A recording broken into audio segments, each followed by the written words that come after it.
Bismillahirrahmanirrahim. Assalamualaikum warahmatullahi wabarakatuh. Kita lanjutkan untuk bahasan selanjutnya, yaitu masih tentang matahari.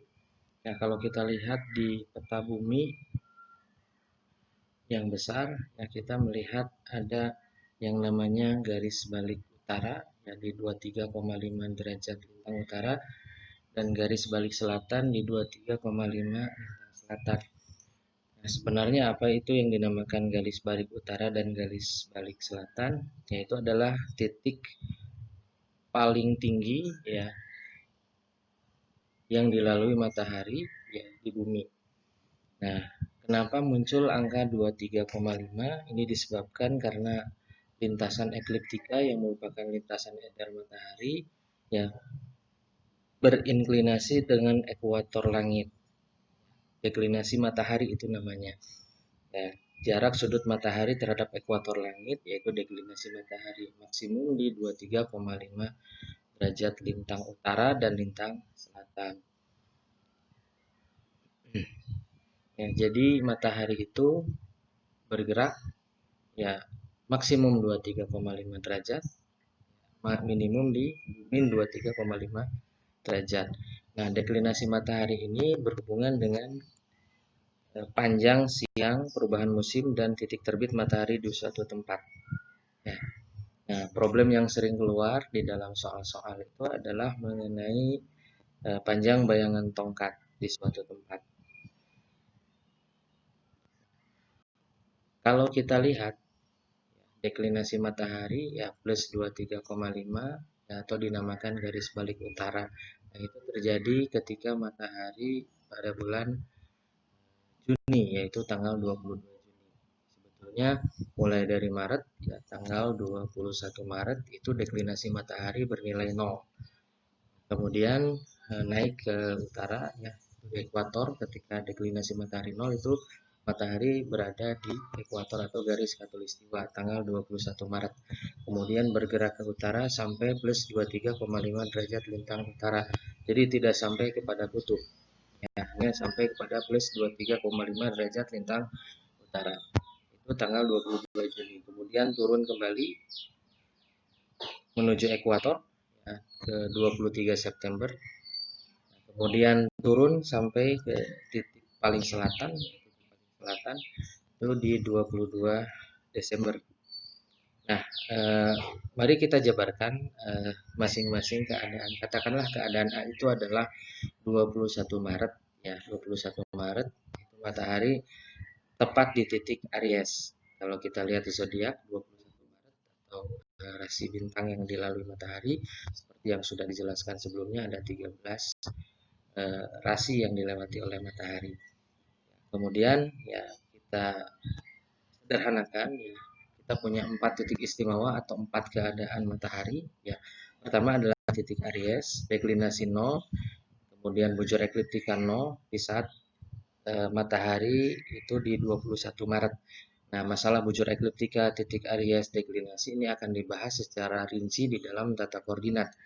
Nanti akan dijelaskan di bab selanjutnya. Nah, kemudian keadaan 21 Maret ini dinamakan vernal equinox. Kenapa dinamakan equinox? Karena sama ya, artinya panjang siang dan malam itu sama. Nah, di titik di 21 Maret ini adalah titik awal musim semi bagi lintang sedang utara. Ya, matahari akan tepat terbit di titik timur dan tenggelam tepat di titik barat di semua tempat di muka bumi. Ya, jadi pada tanggal ini di semua tempat di muka bumi panjang siang dan panjang malamnya sama 21 Maret. Ya, kemudian yang keadaan B ya titik Cancer yaitu deklinasi plus 23,5 bujur ekliptika 90 dicapai pada saat 22 Juni disebut summer solstice ya berhentinya matahari karena pada saat ini matahari berhenti menambah deklinasinya ke utara dan mulai berbalik ke selatan.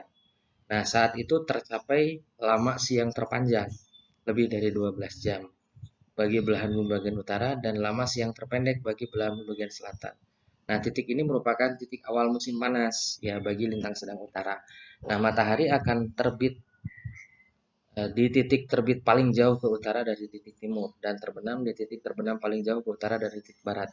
Dan apabila dilihat dari ekuator, matahari akan terbit 23,5 derajat ke utara dari titik timur dan terbenam 23,5 di utara titik barat. Nah, kemudian selanjutnya keadaan C, yaitu titik Libra. Ya, titik Libra dicapai pada saat 23 September, disebut autumnal equinox. Ya, sama panjang siang, sama untuk semua bagian di muka bumi. Nah, titik ini adalah titik awal musim gugur bagi lintang sedang utara. Matahari akan terbit di titik timur di semua bagian bumi. Nah, kemudian yang terakhir adalah titik Capricorn. Ya, dicapai pada tanggal 22 Desember, disebut titik winter. Ya, lama siang terpendek bagi belahan bumi bagian utara merupakan titik awal musim dingin ya bagi lintang sedang utara. Nah, matahari akan terbit di titik terbit paling jauh ke selatan dari titik timur. Nah, jadi kalau kita bisa kita simpulkan bahwa untuk belahan bumi bagian utara, ya titik awal musim semi itu di bulan ya di awal di 21 Maret. Kemudian musim panas 22 Juni, kemudian musim gugur 23 September dan musim dingin di 22 Desember. Sebaliknya di belahan bumi bagian selatan, 21 Maret itu adalah musim gugur, 22 Juni itu adalah musim dingin, 23 September adalah musim semi, dan 22 Desember itu adalah musim panas. Ya, sebelum terbenam atau sesudah terbit matahari tidak berbentuk bulat sempurna. Jadi bisa kita lihat, ya mungkin kita pernah menyaksikan sebelum terbenam atau sudah terbit itu matahari tampak lebih besar dibandingkan dengan ketika di atas. Ya. Hal ini dikarenakan pertama ada refraksi atmosfer, ya. Kemudian juga ada semi diameter yang mungkin nanti akan kita jelaskan. Ya. Nah, demikian mungkin yang kita bahas mengenai titik istimewa matahari, ya. Yang mulai dari A, B, C, dan D. Demikian, assalamualaikum warahmatullahi wabarakatuh.